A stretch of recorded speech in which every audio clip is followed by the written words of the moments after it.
Hello everybody, hello anybody, welcome with Sylvain. Today I update my video following to a comment I received on indiegamemaker.eu by Ray from Nekomura Games, and I will show you two possibilities on how to push a block and make appear an item which was supposed to be under this block. So I have launched the QVGA Action RPG and I create a canvas in my plugin Canvases. I relay the start of the game to my canvas to play what I'm just creating now. Directly when I will start the game, I attribute the tile. If I don't attribute any tile, the game will not launch in IGMaker. Now on my layouts I draw my dungeon using the tile, and I will trap the player inside some blocks the player cannot pass through, and we can see here in the tile dungeon the wall settings are set under all walls. The player cannot pass through all those blocks, and here will be the block will push to the left. Now I will set up my tile dungeon, splitting it by 16 horizontally, which makes vertical lines, and I will split it also vertically, which makes horizontal lines. So what to understand here is that horizontal means horizontally 16 and vertical means vertically 1, 2, 3 to 16, which makes this one horizontal lines. I thought it was necessary to precise it, as maybe at the beginning it may be a little bit confusing, but once we handle this it's awesome, because IGMaker is very flexible about importing any size of car set we want and any size of tile sets, using in the plugin per plugin settings any size of tile size, 32 by 32, 8 by 8, etc., etc., compared to previous versions of RPG Maker. So I think that's nice. I will use these blocks in animations.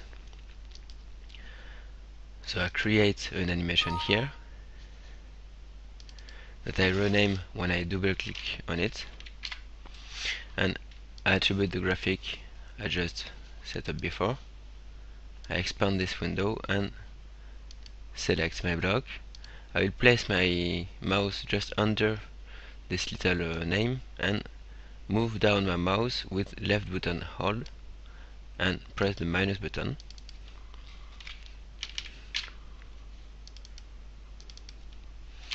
And copy paste the first action of the animation in a second, which will be named like this, which has two indirection frames, and it has the origin at the character's feet for both animations, for both actions of the animation. So the animation is created. Now I will show you my possibility for the tutorial we are making, and after I will show you Raise 1 from Nekomura Games. So I first create the block. Here I'm a little bit surprised the block doesn't have yet the name of the animation, but a basic gadget's name, but it doesn't matter, it's very easy to rename. And I create three action programs. The first will be there, the second is moves, and the third is generate item and stop. And while the there goes at 0 movement, the generate item and stop goes at 0, but the moves goes in left direction at 50% of its basic movement of 1. In the emergent settings, I attribute the first action program in the list. Actually I want it to be the first in the list, and in the branching condition, to move I want the player to interact pressing the button A, pressing the left on the game, and player gadget touch the block, and player gadget face the block, face the left. And from moves to generate, I want the gadget played all animations. And which animations? The animation who lasts 2 frames, the animation touched. So from moves to generate, there will be 2 frames, so half a second. When it moves, it plays a little sound effects. Drop and 2. And when it generates, it shoots a projectile. And I want to shoot a potion because it's early in the morning. Wow, 10 o'clock in the morning, oh, that's right, but a little coffee or a little potion in linkage font 1. Now in animations, it's the idle animation, it's the idle action of the animation who generates the item. So I place my linkage font 1 here, the fruit to appear around the right of the block, and as I like round numbers, I put 150 by 100 horizontally and vertically, and place my gadgets on the layout.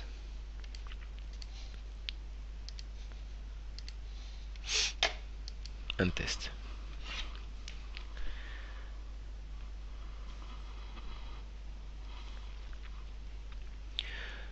So here we have 2 possibilities in my solution. Is the first to push and to stay in contact with the block in Zelda style. I'll show this. Okay, I didn't I put the player on the... I admit he fought from upstairs. Whoa, he ran here.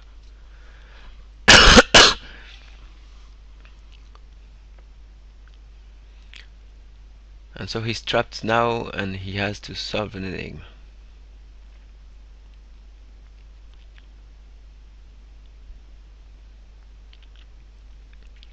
First solution, push and take the item. Second solution, more like Golden Sun and Synergy Force.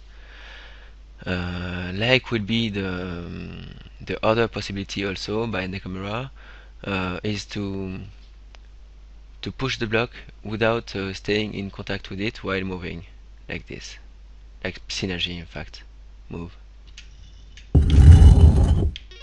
like this. And so now I present another possibility, maybe will it be more clear for you. So the touched animation has 2 frames, and the second frame has an offset of minus 100 on x-axis. So don't forget to set up also the collision detection with other gadgets and with walls at minus 100 also. You can see in blue for gadgets and in green for with walls, and you can see clicking on this button appear those areas. Okay, so I've put 3 times minus 100, and for the first frame I want to go until the second by a linear twinning, so it will jump from this one to this one progressively, and not it will move from this one to this one progressively, and not jump directly to the second with a straight animation.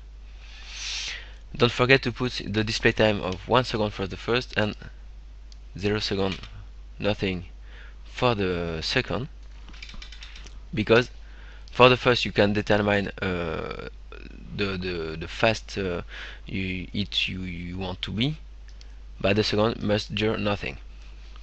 And in the gadget, when it generates, I delete generates, and it's the action program moves who will shoot the projectile, and while it's the animation which moves, the gadget has 0 movement. And now it's the animation touched who shoots the projectile in linkage point 1.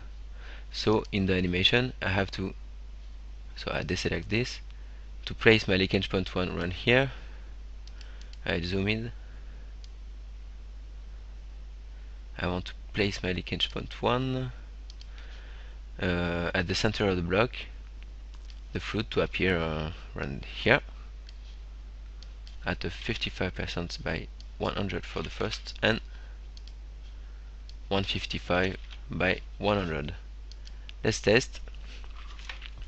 And this was the second solution. Maybe is it more clear for you, because now in fact you show that we put 3 times minus 100%, and as you will see, the block moves of one tile to the left, because this block is a tile size, has the same size of a tile, like this. And maybe did I forget something? I don't know exactly. If you put if you wanted to deplace from the number of tiles precisely, you just have to multiply 100 by the number of tiles. So if you want to place of maybe 3 tiles, you just set up here minus or plus 300. Thank you very much for following me, and see you next time for future video tutorials. Thank you, goodbye.